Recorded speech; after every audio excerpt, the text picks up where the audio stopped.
Welcome, friends, to another edition of Economic Update, weekly program devoted to the economic dimensions of our lives, our jobs, our incomes, our debts, those of our children, and those looming down the road. I'm going to be talking about a number of topics today, but I wanted to remind you again of who I am, because apparently I don't do that often enough. My name is Richard Wolff. I'm a professor of economics. I've been doing that all my life, and I currently teach as a visiting professor at the new school here in New York City. And that's where the program originates, although I am very proud to remind everyone that we are now broadcast weekly, regularly, on 71 stations across the United States, and we're growing, which is one of the best pieces of news I can offer. Okay, let's jump right in. Most of the young people who graduate from colleges and universities, for that matter, most of the young people who go to colleges and universities, whether they graduate or not, go to public schools.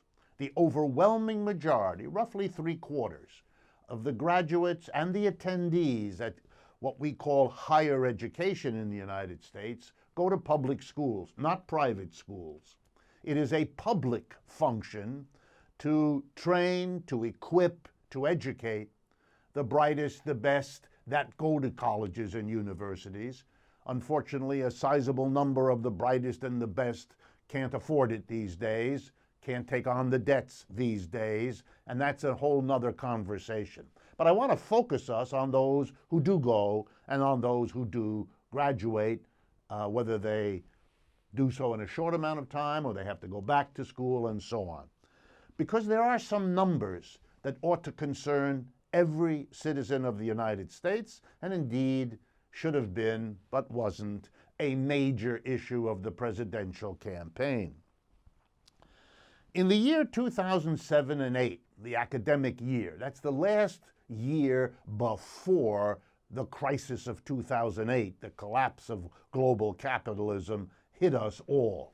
In that year, in the United States, the amount of money allocated for public higher education, universities, state universities, community colleges, state colleges, all of that, was about $91 billion. In 2015-16, the full year just ended, the total amount of money allocated by the United States to higher education, to public higher education, was $10 billion less. That is, $81 billion instead of $91 billion. And that's with everything adjusted to take account of inflation.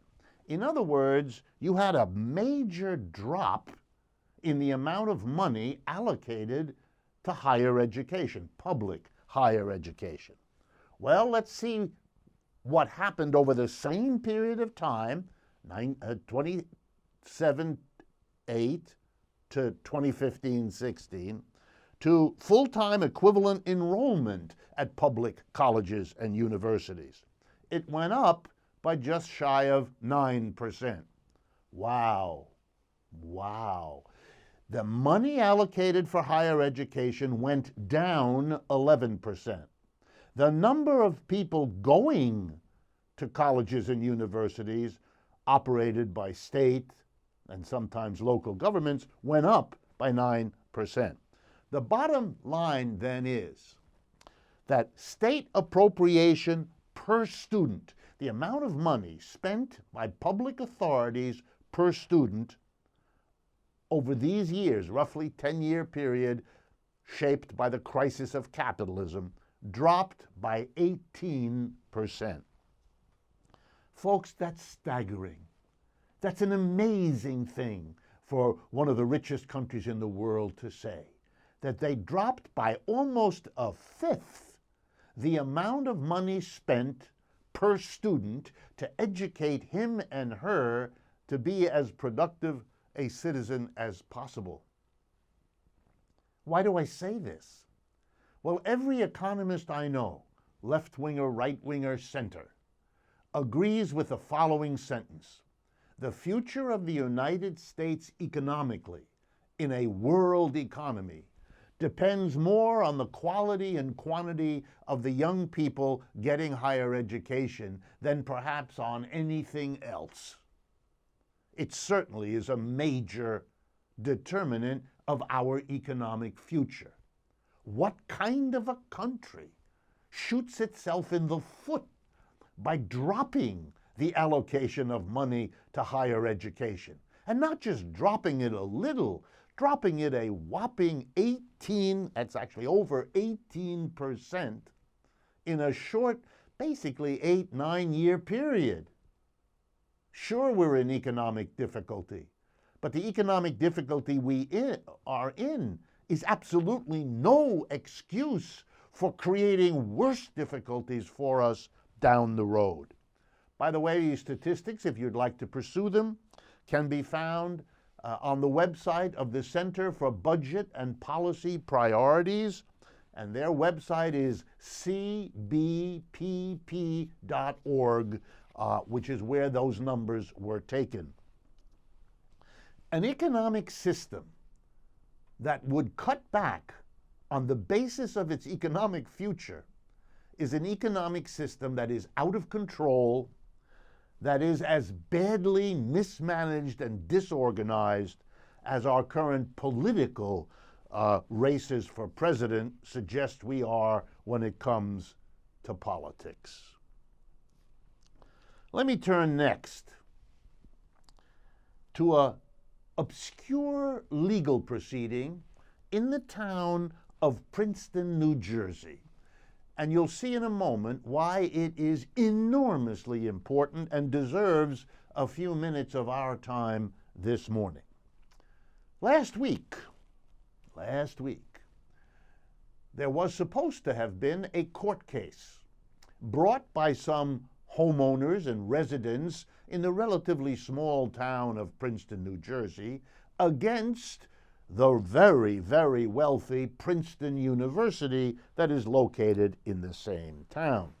Princeton, just to give you an idea, has an endowment, that's a store of savings, a portfolio of shares of stocks and bonds and so forth, in the neighborhood of $22 billion. It is therefore one of the 5 richest universities here in the United States, and for all I know, perhaps in the whole world. It's very rich. What was this court case supposed to do? Here's the point.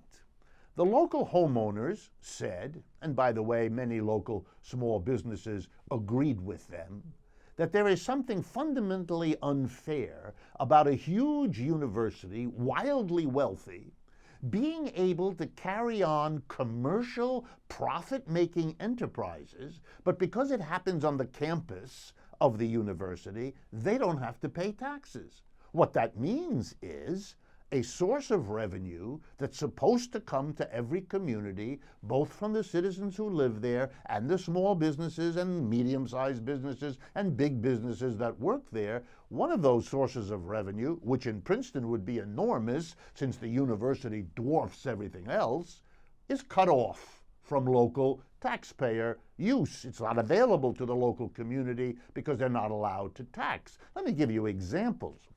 In the case that was brought here to trial, it turns out that the university partners with certain corporations when patents are developed for processes that were invented or discovered in the university's laboratories. Often universities partner with private enterprise to conduct research.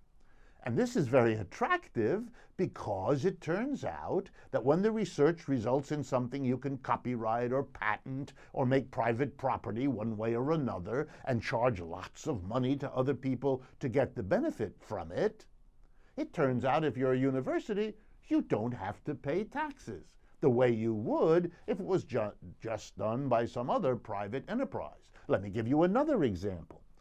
I've been a professor at many universities.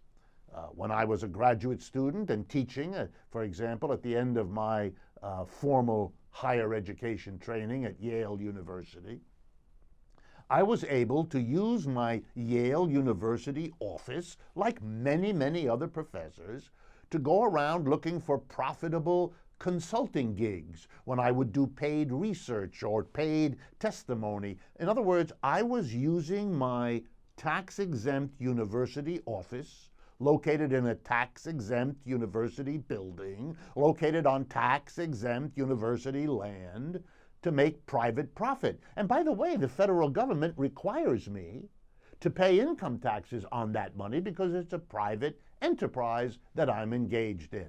But Yale doesn't have to pay anything, even though its property is being used for a profit-making enterprise.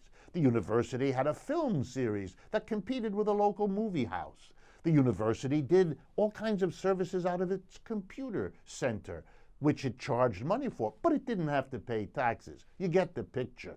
Universities hide a great deal of money-making activity, all kinds of it.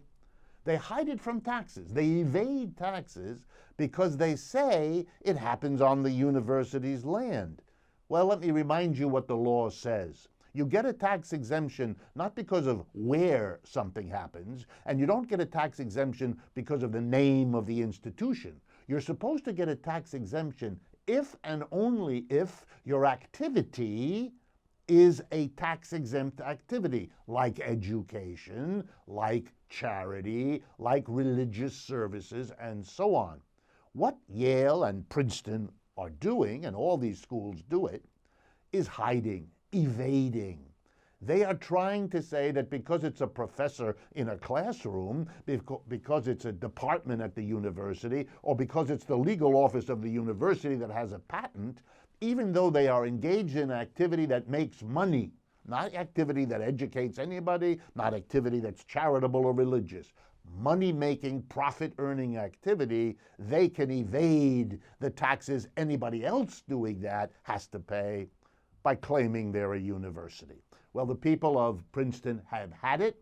They went to court. 4 days before it was to be heard in court, Princeton offered these people a settlement.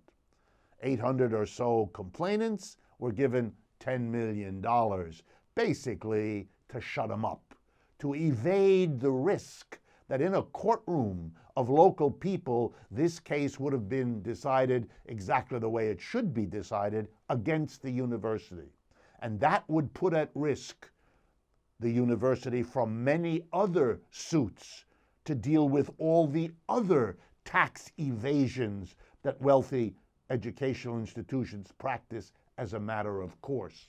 My guess is there were intense consultations among the lawyers for Yale and Harvard and Princeton and places like that around the country that made the decision, don't risk it in court. It could cost us billions. Much better to spend a few $10 million shutting up the people who are complaining, and at least thereby postponing the day of reckoning when finally tax evasion, which is something we'll be talking about repeatedly on this program, when tax evasion is made at least a little more difficult. Well, let's get at taxes in yet another way, with yet another update. It was announced this last week by the Associated Press that the Oakland Raiders NFL football team is seriously considering moving from its namesake Oakland, California, to Las Vegas. Why might they do that? Well, they might do it because Las Vegas, and indeed the state of Nevada, together with the largest casino owner in Las Vegas, the famous Sheldon Adelson, a major contributor to Republican candidates for high office, including the presidency, the two of them have gotten together and offered to build them what would be the most expensive new football stadium in the United States. And what the state of Nevada has offered to do in a difficult vote at the level of the state legislature is to offer, and get ready for this, folks, to raise taxes on room rentals in Las Vegas in order to contribute, hold on to your hats now, $750 million, $750 million to the building of this stadium. That's right. Mr. Sheldon Adelson will contribute hundreds of millions of dollars. He's a multi-billionaire. The Oakland Raiders will have to contribute a little bit, but one of the biggest chunks will be the people of Nevada.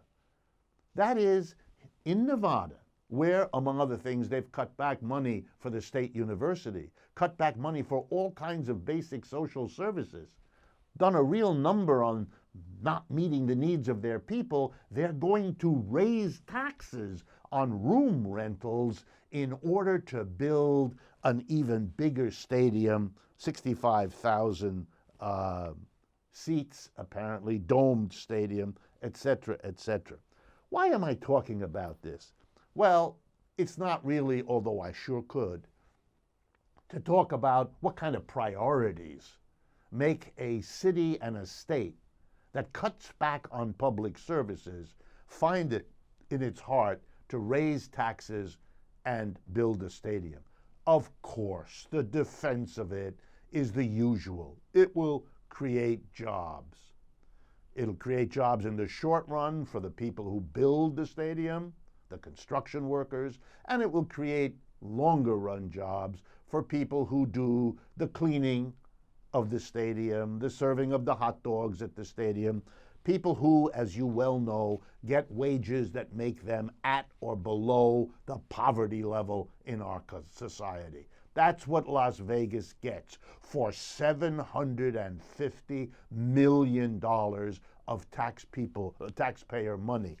It is, by the way, also, and this is the more important lesson, it is yet another example, and there are tens of thousands of them, of the way in which capitalist enterprises, which is what the Oakland Raiders, like every other team, that's what they are, money-making operations that are invested in by wealthy people who own them and want to make money out of them. It's one of then the many, many examples of how the capitalist enterprise leans on, depends on, and rips off the government, taking huge amounts of the tax money paid by all of us in order to fatten their profits. They'll be smiling all the way to the bank, cashing in on the tickets they sell, on the television rights they sell, on the hot dogs they sell, because the cost of it has been picked up by the state of Nevada to the tune of $750 million.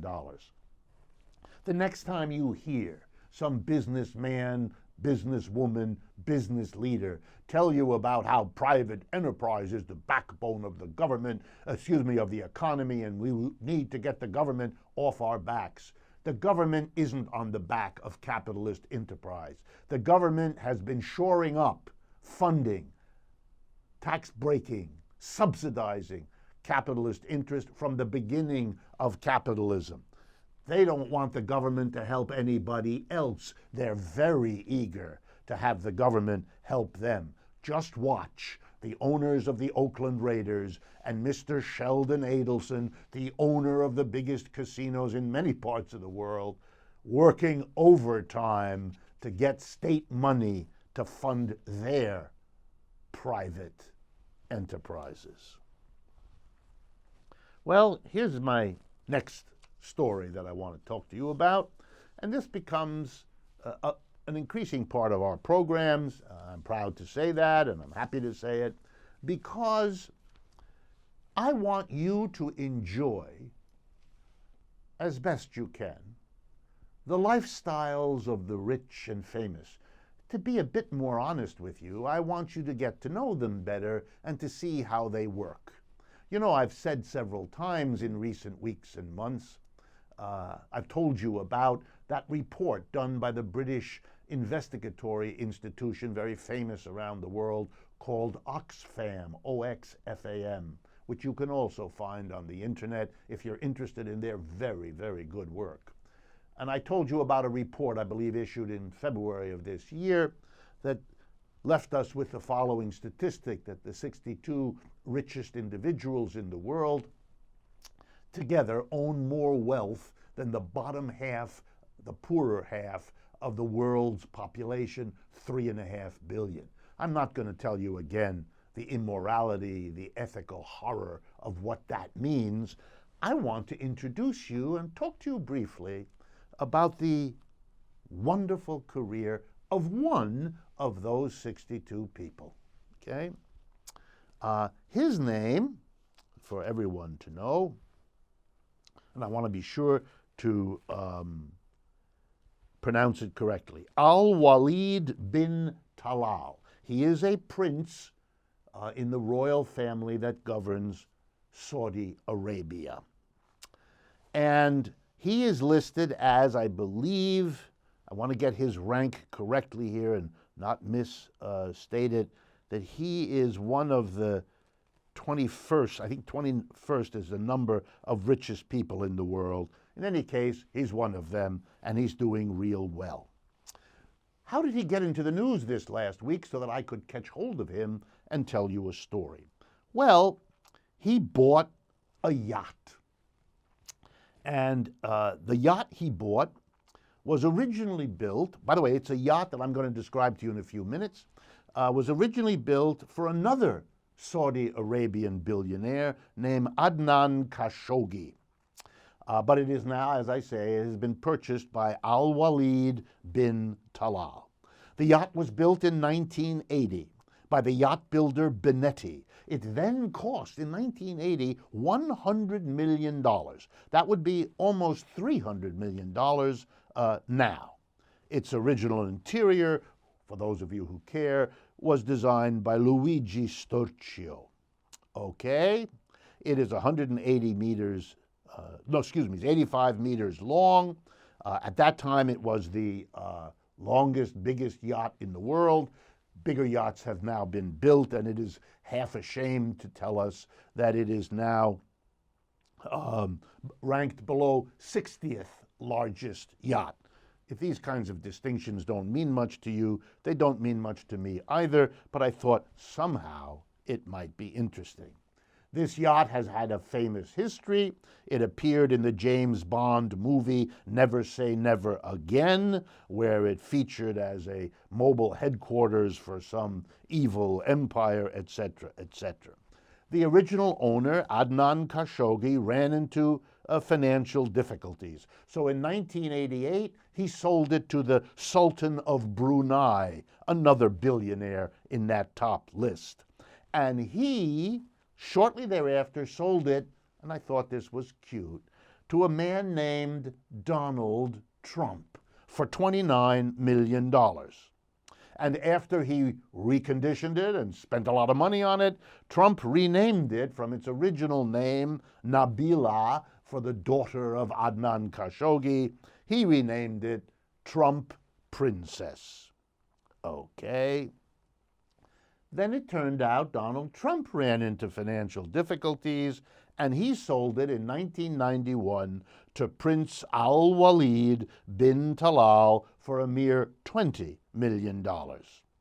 Wow. It has a new name, 5KR, and it was explained in the press that the reason the yacht is now called 5KR is because 5 is Al-Walid bin Talal's lucky number, and KR stands sort of for the Kingdom Holding Company, which is the way he holds his wealth, and the R has to do with one of his children. Wow. Let me tell you about this yacht. When it was delivered, it had 5 decks. It had a disco hall, a cinema with seats for 12 people, and 2 double beds. I kid you not. Why the cinema has 2 double beds, I don't know, and my instinct tells me don't go there. It also has 11 opulent suites, a helipad on the top with funnels from the exhaust shaped outward so they don't interfere with the helipad. It has a pool with a water jet on top, a crew of 48, a top speed of 20 knots, and a cruising speed of 17.5. It is propelled forward by two 3,000 horsepower Polar engines. I don't know what those details mean either, but you're talking about a billionaire, and that's what he spends his money on. If you're wondering where he gets it, by the way, he's listed as currently owning, being wealthy to the tune of $18 billion. But if you're interested in where he gets it, you might like to know that Al-Walid bin Talal is the second largest shareholder after the Murdoch family in Fox News. I'm going to let that sink in. He also is the largest single shareholder of the Citibank of New York. He owns several private jets, including a Boeing 747, and he's rumored to be buying a new Airbus 380. The people who have lots of wealth spend it in these ways. Who cares that there's hunger in the country or in the world, that there's poverty, that there are diseases we know how to cure, that there are children needing an education that's not available? We are going to spend the wealth of the world, the amount of money gathered by Fox News and paid to its shareholders like him, the amount of money gathered by Citigroup out of every little checking account, out of every little credit card they issue, and sent to the prince so he can spend it this way. This is the way capitalism works nowadays. We live in it. They benefit from it. It is something to think about. We've come to the end of the first half of today's economic update. I want to thank you for being there with us, and I would like to invite you to stay for more, and I think even more interesting, economic updates that we will be working through in the second half of the program. Stay with us. We'll be right back.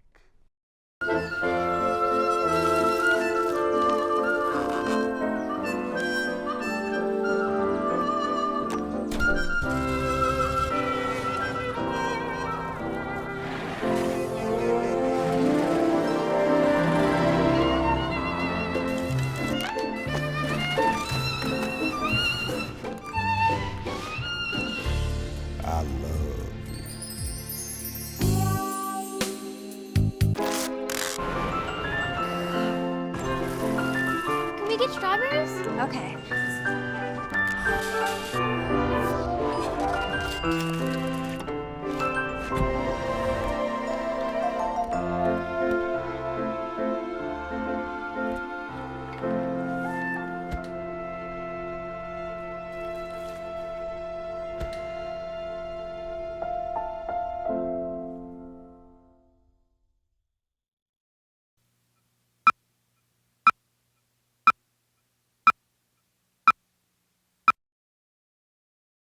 So who's going to do what? I'll pack the dead batteries. Great. I'll only put what I don't need into a duffel bag. Perfect. That's totally unhelpful. No problem. Meanwhile, I will try to comfort everyone by speaking in a calm voice. And who is going to handle supplies? I can forget to do a list for us. Thanks, pal. We couldn't be any less prepared. I'm proud of you guys. Talk to your kids about who to call, where to meet, what to pack. Visit ready.gov/kids for tips and information.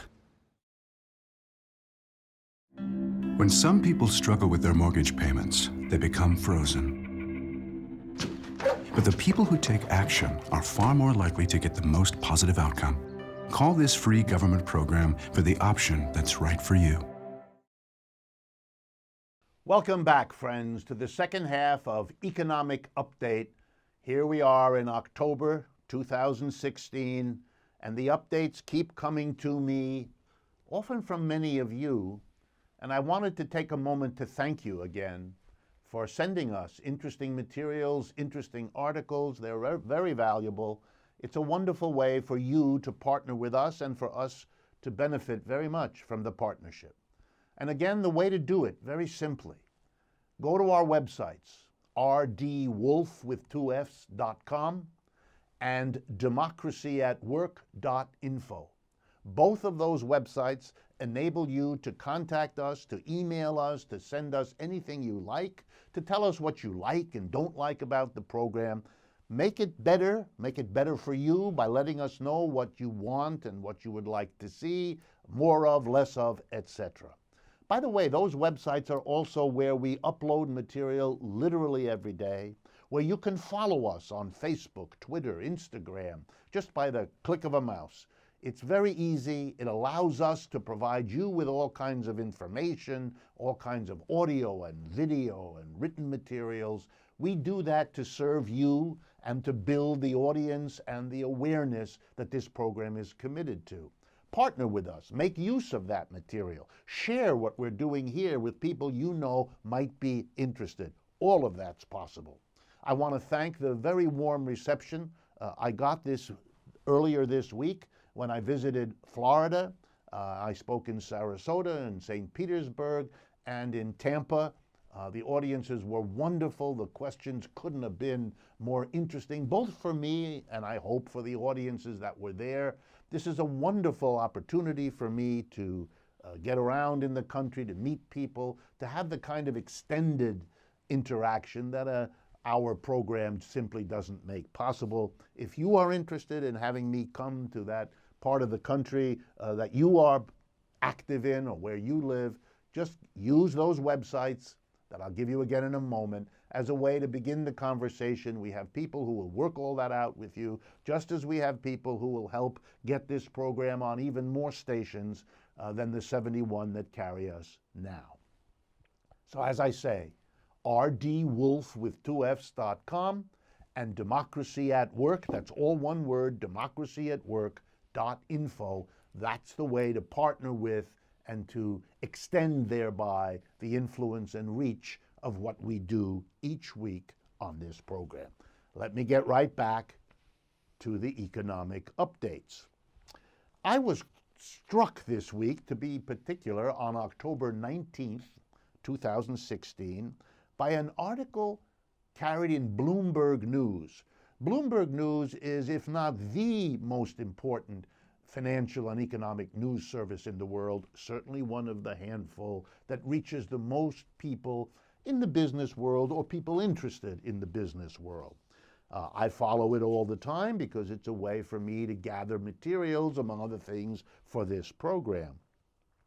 So my attention was caught when I read the following headline. October 19th, the author Joseph Ciolli, C-I-O-L-L-I, Joe Ciolli. Here's the headline: Multinationals set to win the election. And then this short article lays it out better than I could. He basically said, well, let me read you the first sentence, you'll get the flavor. Regardless of which candidate wins the U.S. presidential election, domestic companies that stash the most profits overseas will be the victors, according to Goldman Sachs Group Incorporated. The rest of the article summarizes the lesson of a recent Goldman Sachs report. And it basically says how happy the biggest corporations, those that are multinational because they're active around the world, how happy they are because they're going to win no matter whether Trump or Clinton emerges victorious on election day. Since the media have excluded the other two candidates, I don't mention them, but it is a bit of a shame on a country that calls itself democracy to pretend that two of the four candidates who jumped through every hoop to become a candidate are somehow not worthy of inclusion on debates, etc., etc. But that's not my topic. My topic is, why is it that multinationals are going to win in either case? Because both major candidates have committed to trying to bring home the trillions, we're talking $2 to $3 trillion in wealth accumulated by multinational corporations that they keep abroad, because as long as they keep it abroad, guess what? They're not taxed here at home. If they came home, they would have to pay taxes on the profits they earn because that's the law. But they got a provision of the law years ago that says you don't have to pay if you keep it in a bank account or do something with it abroad and never bring it back home, or at least so long as you don't bring it back home. So now we use the excuse, and that's what it is, wouldn't it be nice to bring the money back home, as an argument now accepted by both major party candidates that if elected, they will reduce the tax to induce them to come home. How nice. Instead of slapping them with the tax they should have paid all along, we are going to induce them by giving them, you guessed it, yet another tax break for corporate profits. And that's why multinationals are going to win no matter who wins the election. And I didn't say it. Bloomberg News said it. By the way, it's called Bloomberg News because it's owned, majority owned, by Michael Bloomberg, another one of the billionaires in the 62 richest people on this planet. I don't think I need to say much more. Well, Goldman Sachs shows up again in this last week. Being the world's biggest and most powerful investment bank, I guess entitles you to lots of press.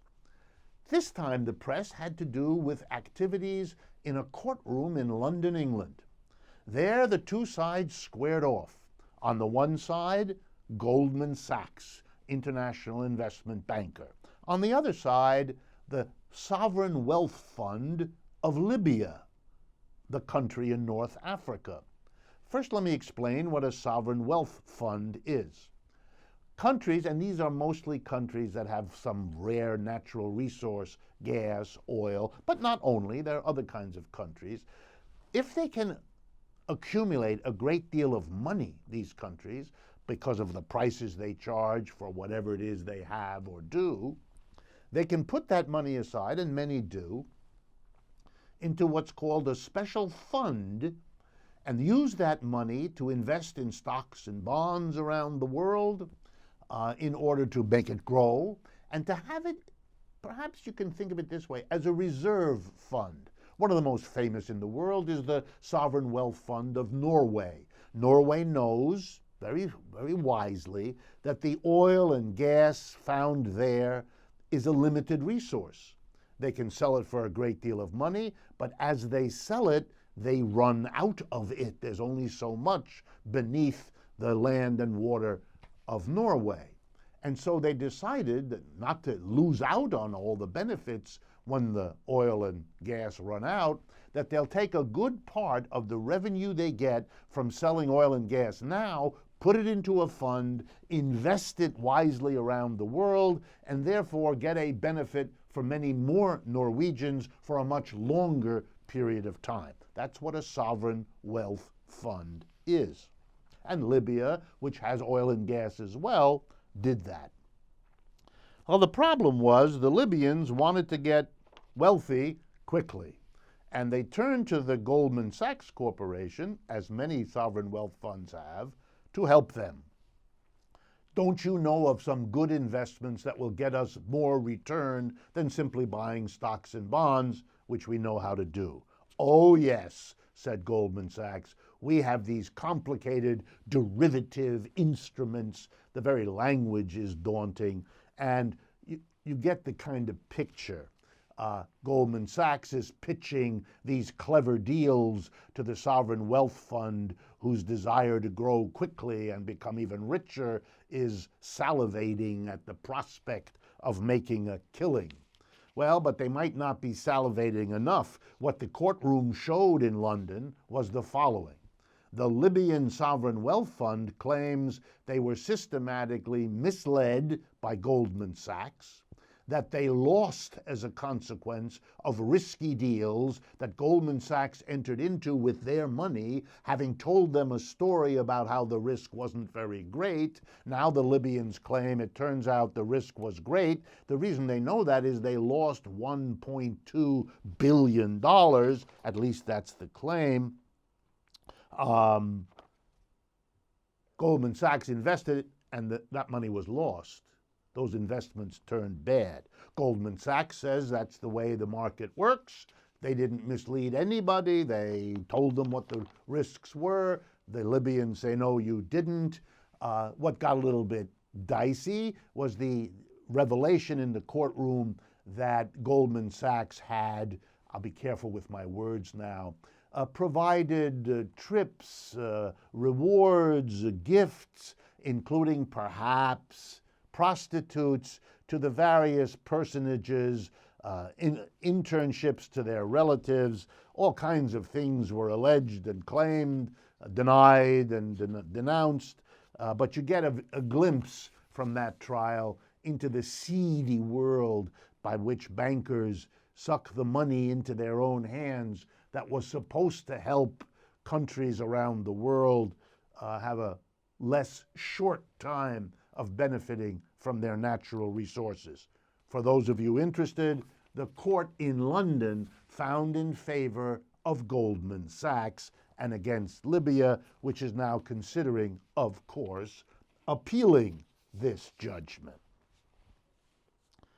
All right, yet again, another story that might have gone by your attention, and that's part of what Economic Update as a program is committed to, making sure that the stories that never see the light of day or that are buried in some obscure corner that most of you have not the time or the attention to look into because these documents don't flow across your desk the way they do mine. My job is to find them, to analyze them, to present them so that you do understand the economic system you live in and understand it for being the flawed, declining, troubled, and out of control economic system that it is. That's, of course, a decision you will have to make as to whether you agree. My job is to present the evidence and let you at least know what's going on.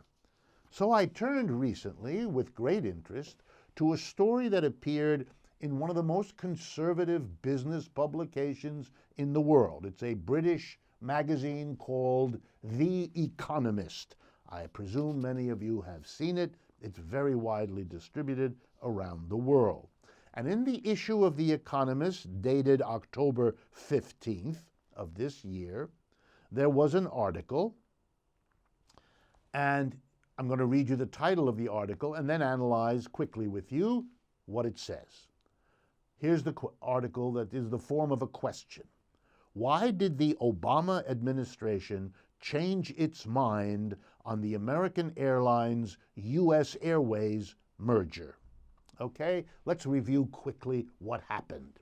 3 years ago, American Airlines and US Air decided they wanted to merge into one airline.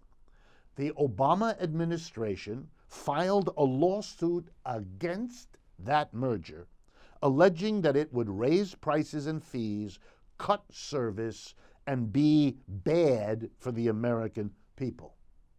3 months later, the Obama administration reversed its position, settled with the airlines, allowed the merger to go forward, and it is now part of the scene. The Economist asked itself, why the reversal? Why this peculiar situation? But it asked the question because it has other questions, and I want to make sure you know what they are. The United States now does 80% of its flights with 4 airlines. That is much less competition than exists among, say, European airlines. And it turns out that European airlines have much lower profit margins than American airlines. Gee, how surprising. Very little competition, prices are higher, profits are greater. More competition, just like the textbooks tell us, should be more competition, meaning lower prices, lower margins, and that's how it works. The Economist enjoys telling us that in recent times, The price of fuel, as we all know, has dropped by 50 to 70%, but the fares have only dropped by 8.6% in the United States, even though they've fallen more in Europe. How interesting. Well, then, why did it happen? If already the airlines are more profitable than their European counterparts, if they're already only 4 doing the bulk of the business, why would you allow this to happen? And why would you reverse yourself? And now The Economist gives us some answers. First, immediately after the Justice Department announced its opposition to this merger, the mayor of Chicago, Rahm Emanuel, sent a letter to the agency urging them to change their position. Turns out that he had plans for the Chicago O'Hare Airport, and he wanted that airline to be part of and to support those plans, which it eventually did. Wow, maybe he had an interest. A few months after the exchange between Mayor Emanuel pushing for this merger to happen against the Obama administration, where he was once the chief of staff of President Obama and a close advisor of his, just a few months later, and I'm now going to read to you from The Economist magazine, quote, several American Airlines executives, including the chief executive, donated to Rahm Emanuel's re-election campaign. Folks, if I had a moment more time, I'd stop here and play the national anthem. There's something painfully American about all of this. Well, we're not done. It turns out that lobbying on behalf of the airline merger were a number of people. The two airlines spent, according to The Economist, $13 million on lobbyists. Among the lobbyists was Tony Podesta, who turns out to be the brother of John Podesta, who at that time was an advisor to President Obama and is today, if I'm not mistaken, the campaign manager for Hillary Clinton. If bells don't go off for you now, I don't know what it will take, but we're not done. The Justice Department assigned 30 lawyers, says The Economist magazine, to handle the case against the merger of American Airlines and U.S. Airways.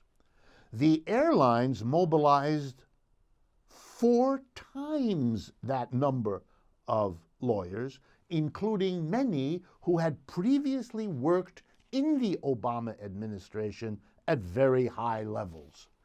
Needless to say, this barrage of effort worked. The government that saw the merger as a bad thing for America changed its mind, and I'm sure none of those things that The Economist magazine discovered and that I just reported to you had anything to do with the change of heart. Wow. Wow. Well, I want to conclude today by telling you about an event that I'm sure most of you probably missed. But yet it tells us an encyclopedia's worth of what is happening in the world economy and what it means. I'm talking about a strike that has been going on for a week or so at the Jim Beam whiskey producer in Kentucky. That's right. In Kentucky, and particularly in 2 towns, Claremont and Boston in Kentucky, 200 unionized workers who work in the Jim Beam distilleries have gone on strike.